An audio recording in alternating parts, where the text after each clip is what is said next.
Hi, this is Lee Garrett and welcome to another weekly tip video.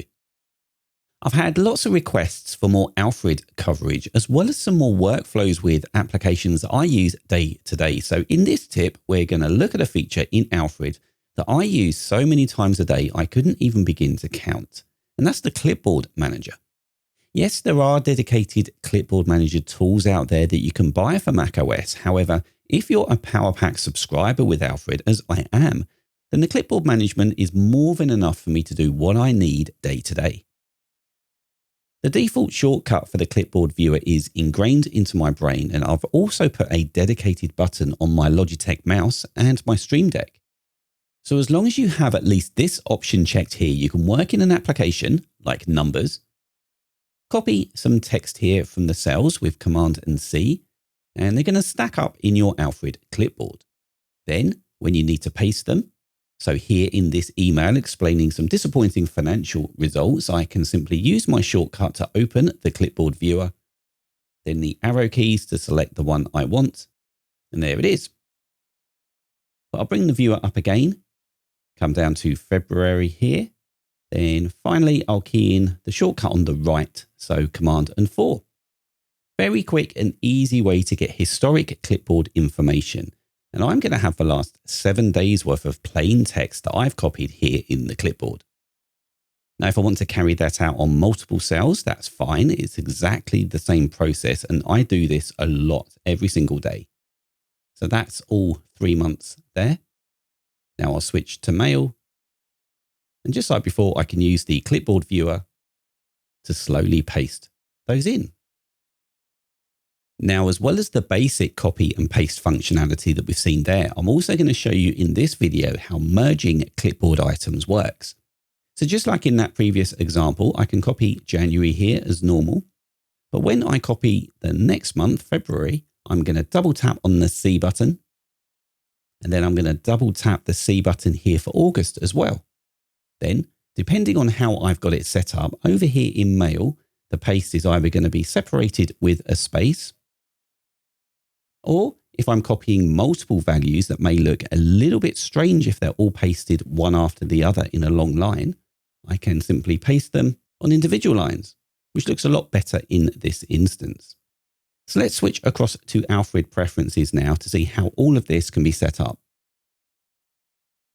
Okay, we're in the preferences for Alfred here. It's easily accessible from the Alfred searcher itself. Just search for preferences. And here in clipboard history, we can start configuring. So let's start with history first. I should point out that access to the macOS clipboard is denied at first. So when you first open Alfred, it's going to guide you through granting the accessibility rights needed, which I've already done here, hence having these options available. So you need to check keep plain text. Then here in this drop down, you can determine how long to keep it for. Now, you're not restricted to keeping just plain text on your clipboard. We can keep images as well. Now, this I do have set a little bit smaller, so only 24 hours, just in case I find myself clipping quite a lot and I don't want it bloating. Anyhow, let's take a look. I'm going to switch across to a Pages document that I have open. And this is the most recent copy of the Members magazine as I record this. And if I come down to Don's article there, I'll click on the image and Command C to copy. Now let's go to mine. I'll copy my image there. Then just one more. The next one is Mike. Let's copy him. Okay, I'm going to paste these into another document. So if I want to open another document, then what better tool than Alfred to do that? I'll invoke it. Type open, then type in some of the file name.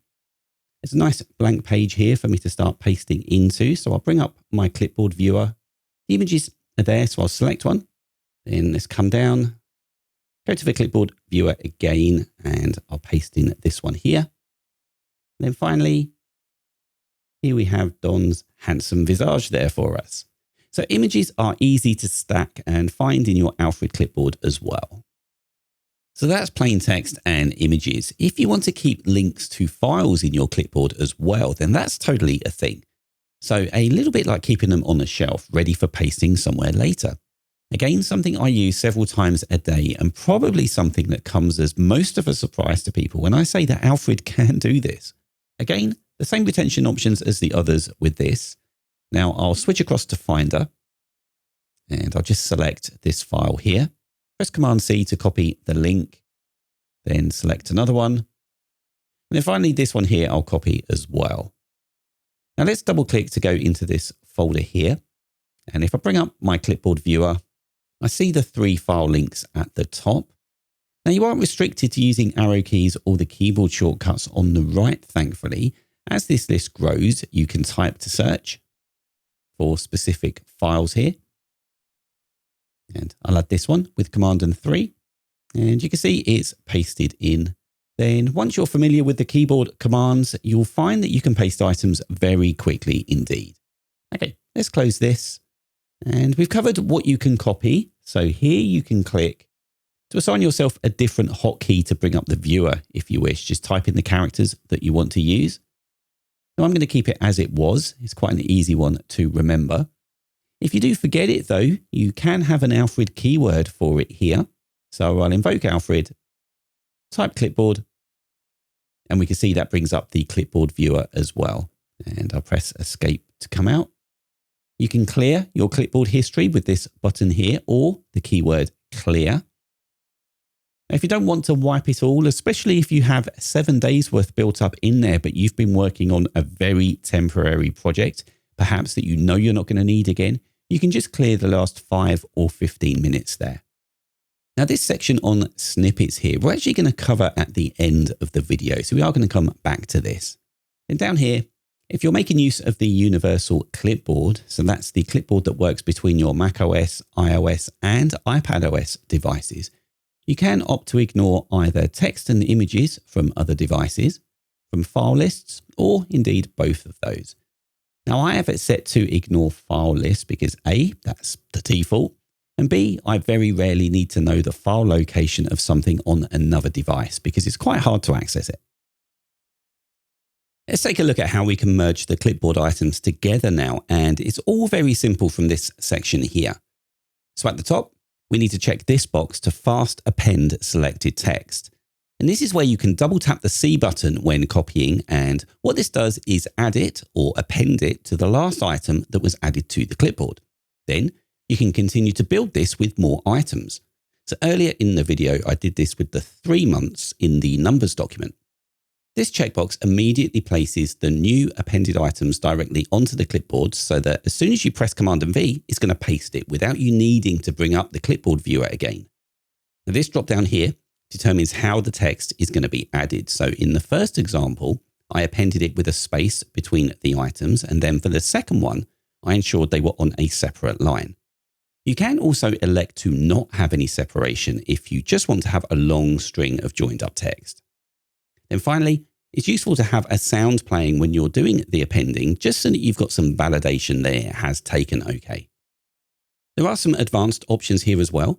So at the top, you can check here to have diacritics and Unicode case insensitive matching. So this determines whether you need to have accents on your characters, for example, when you're searching. That's what diacritics are. Auto paste on return is what we need to really give us some speed when we're pasting. So with it set, I'm going to switch across to numbers, copy January here, then come across, bring up the clipboard viewer, and I can just press return to paste it.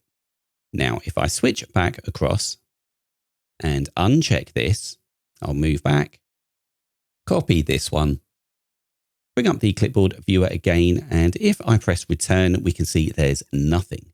What I need to do is I need to re-copy the item from this list and then paste it. So just to confirm that, let's come across and copy March here so that it's the last item on the Mac OS clipboard. Type my hotkey. I'll copy January and then paste it. So I do much prefer having this checked here just for speed. Then this option puts the last item that you pasted to the top of the clipboard history list, just in case it's something that you're going to be pasting often. If you are copying and pasting images, you can convert them to PNG files to reduce the size. And for text ones, you can change the maximum clip size here to prevent accidental bloating of your clipboard. If there are applications that you would like Alfred to ignore when it comes to copying, add them by clicking on plus, go to Applications, and then just select the one that you want to add. And then finally on here, if you would like Alfred to ignore clipboard data that is marked as concealed or auto-generated, then keep these checked, as I do here. Now, while this video isn't specifically on snippets, you can access them from the clipboard viewer. So it does make sense to quickly show you what they are. Now, essentially what they do is you can type in a couple of keys and then the text will expand to form some new text. I'll just quickly add in a hotkey for the snippet viewer. And here you can see we have a collection of Mac symbols that are difficult to type, but with Alfred, they are very easy. Okay, I've got a text edit document open, so let's see them working quickly. I'll bring up my snippet viewer, type in Shift, press Return, and there I have a graphical representation of the Shift key. Let's do another. I'll do Command, and there we are. So you see how useful this can be. Now I've just created my own empty collection here. I did that by clicking on this plus button. Very simple. And I'll switch across to this email that I'm sending from Barry here. It's thanking someone for applying for a role, but sadly they were unsuccessful. But I'm going to be using this a lot, so it'd be quite useful to have this as a snippet. Now I can do this from the clipboard viewer in Alfred. I'm going to highlight the text that I want to copy, press Command C to add it, and now I'll bring up my clipboard viewer. It's here. And now to add this as a snippet, I can press Command and S. And this gives me some fields to complete to set up the snippet. So it needs a name. Then a keyword, if I decide that I want to just type the keyword anywhere in any document to expand the snippet. And I will show that in action just as we close. Now I can change the collection that it's going to go in here. And then I can elect if it's going to paste as plain text or in rich text. And if it is indeed in rich text, I've got some options here for how I can retain the formatting. Do I want to strip any elements of the formatting out? Or I can manually make some changes here to any text that I've selected. Okay, with all of that selected, does it work? Well, I'm going to bring up my snippet viewer. I'm in the first collection, so Mac symbols. I can move to the recruitment one. There's my new snippet. I'll press Return. And voila, there we are. Let's remove it. And I'll bring it up again. This is the snippet viewer, remember, where I can search to find the one that I want. Now, I did say that you could type in a keyword to perform the expansion if you know that keyword, but as you can see, it didn't work here. And that's because if I switch across, this checkbox here needs to be enabled to automatically expand by keyword. So with that now set, I'm going to go back into text edit, key in that keyword, and you can see the expansion finally takes place. And then finally, to come all the way back as to why this is important in a video on clipboard management with Alfred, these options down here allow you to access your snippets from the clipboard viewer. So you only have to remember one shortcut. I'll invoke it, and there we are, our snippets. Now I use the clipboard history in Alfred all the time. I think I use it probably more than I do for opening applications and looking for files because I do so much copying of data day to day when I'm project managing. It's really useful and so many people don't realize that you get this bundled with your Alfred Power Pack. Thanks for watching and we'll be back on Friday with a full video. So we'll see you then.